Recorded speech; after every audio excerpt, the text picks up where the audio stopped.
Six Kingdoms, the salvation of Wales, after Giant Dan Bigg regained his pride in an exciting victory. Welsh rugby seemed to be in a major depression, and for good reason. Because it is. Its administration, the refusal to allow its professional club teams a proper existence, the torturous nature of the relationship between the professional and amateur game, they have conspired together, so that by the time Wales opened their program in Dublin last week, it seemed that the team itself was lacking heart. Well, a few other nationalities in the crowd of over 73,000 wildly excited followers would no doubt conclude that if this is a low, then they would like one in their own country. Wales came through a dramatic and utterly compelling match to win one of the great rebounding victories. But the truth is that this victory was not an outcome driven by the modern failures. It was based on something over a century old, the passion of Welsh people for the sport, and the fighting spirit of Welsh players out on the rugby field, especially when reacting after a bitter defeat. Wales are not a great side, they may struggle to win many more games this season. But yesterday their commitment, organization and passion brought a tremendous victory,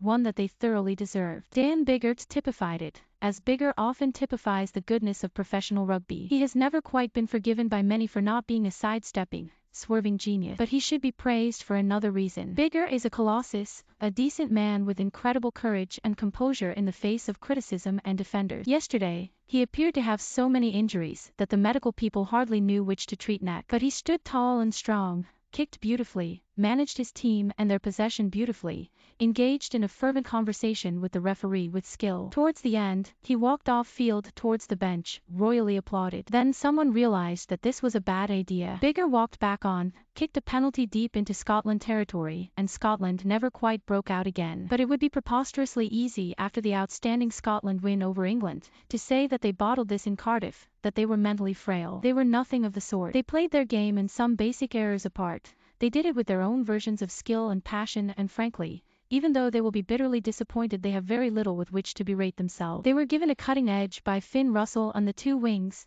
Darcy Graham and Duhan van der Merwe, although the latter was let down by his hands later on. But Scotland simply could not get enough ball to attack consistently. They could not shake Biggar or the influential Tomas Williams at scrum half, or Ross Moriarty, restored to the back row. Yet Scotland were still playing convincingly in the dying moments, when they were trying to find a recovery score through phase after phase. Their morale appeared unaffected, and they have a way more competitive pack and competitive attitudes than before. But perhaps above all, this was a tremendous international. It was played in an outstanding spirit with an outstanding referee in Nic Berry. There had been no shocking juvenile pre-match war of words before, just respect between two teams deserving of it. After the game, there was no whining or pouting or insults, just like we have come to expect from another camp in this competition. Yesterday was honestly played and ferociously competitive, and it had thrills until the final whistle. There were two key phases in the game. Scotland were leading 14-9 towards halftime, and deservedly so. They scored an absolutely superb try after Ollie Price sent Van der Merwe away with a long pass. Pierre Schoeman handled 3 times in a stirring move. Chris Harris and Stuart Hogg picked up the play, and Russell came round on the loop to make a try for Graham with a long pass. Regal stuck. But Wales then dominated the rest of the half,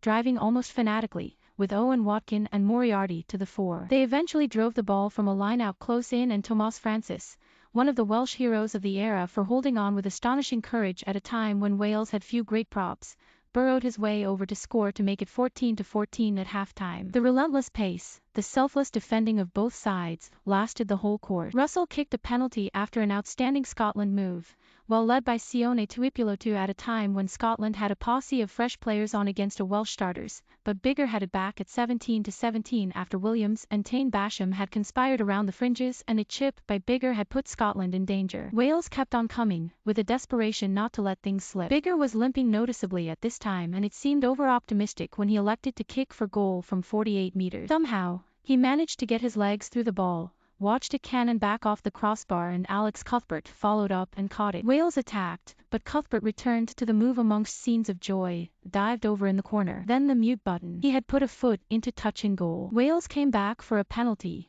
and Russell was sent to the sin bin for a deliberate knock-on. Did Biggar's rugby brain fail him here? Wales decided to go for drives after 2 penalties within easy distance. They failed to make it, but Biggar composed himself and dropped a goal to give them the lead with less than 10 minutes remaining.